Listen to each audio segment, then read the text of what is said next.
Few developments in the Arab world over the past 2 decades can be fully understood without looking closely at the rise of the United Arab Emirates, a state that has transformed from a small Gulf federation into a regional power extending its influence like an octopus, wrapping its tentacles around political, economic, and social systems far beyond its borders.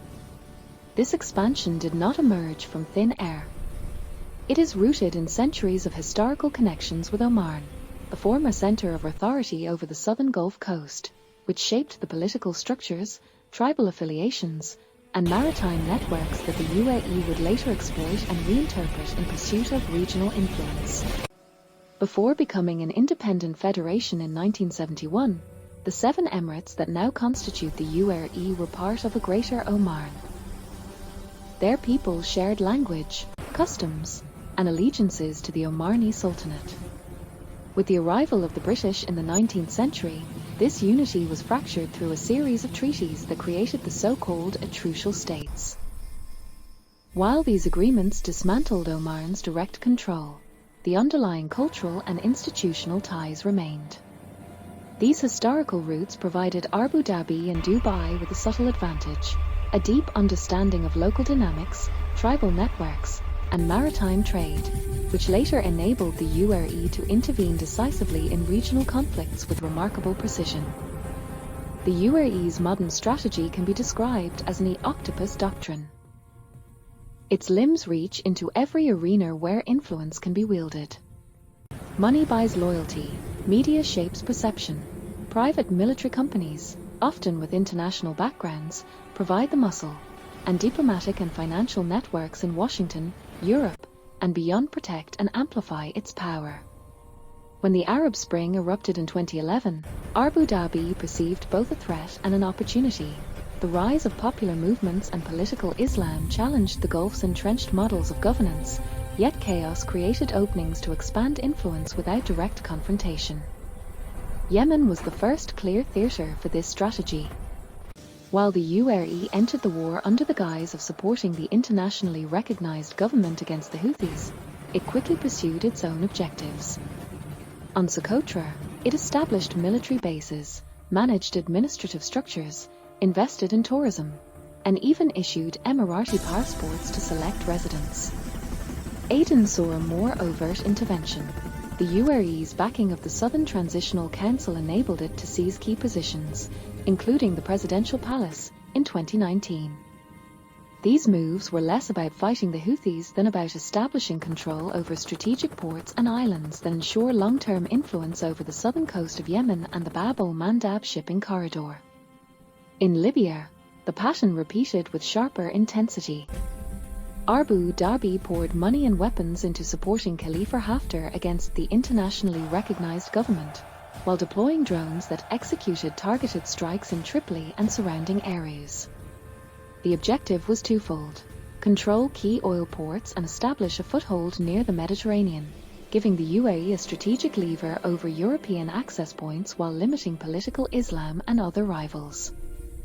Egypt and Tunisia have experienced the octopus's influence more through finance and media than on battlefields. In Egypt, billions were funneled after the 2013 coup to stabilize the regime of Abdel Fattah el-Sisi through security support, economic injections, and media campaigns framing the post-Arab Spring order as necessary for stability. In Tunisia, Abu Dhabi provided backing for President Kais Said's consolidation of power, supporting anti-Islamist groups and shaping public narratives that justified the erosion of democratic norms. Sudan has borne the heaviest consequences of the UAE's strategy. From the fall of Omar al-Bashir to the military takeover in 2021 and the ongoing civil war, Abu Dhabi has supported both the central military authorities and the rapid support forces with funding, weapons, and logistical networks, including routes for gold smuggling. Dubai has become the refining and re-export hub for Sudanese gold, siphoning billions from the national treasury annually and funding armed actors while the country sinks into political chaos and humanitarian crisis. Financial strategy complements military and political intervention.